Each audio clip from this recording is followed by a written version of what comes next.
Happy New Year, Desert Hills Church family. As we continue to discuss spiritual disciplines for the new year, I couldn't think of a better spiritual discipline to discuss than one that I need for my own life, and that is prayer.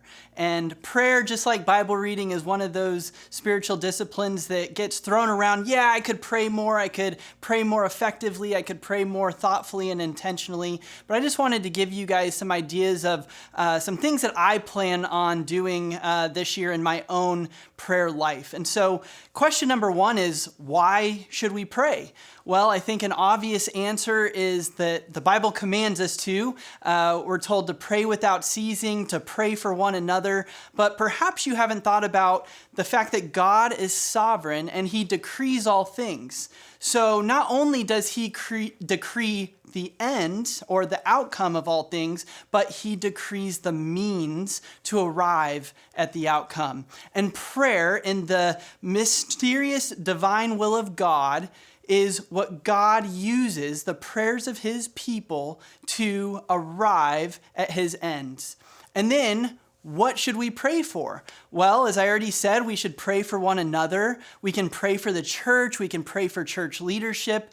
1 Timothy 2 tells us to pray for leaders and those that are in positions of authority. And with it being an election year, I can think of no better time for us to, instead of getting all worried and anxious, devote ourselves to intentional prayer in that way.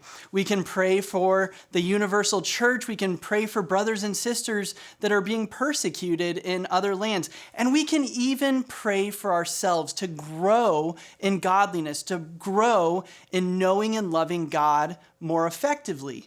And then number 3, what effect does prayer have on us? We know that prayer doesn't change God, but it actually changes us. Psalm 37:4 says, "Delight yourself in the Lord, and He will give you the desires of your heart." So as we are pleading with the Lord, as we are coming to Him in prayer, something happens to us as we are praying according to His word, according to His will. It actually changes our hearts and our perspective.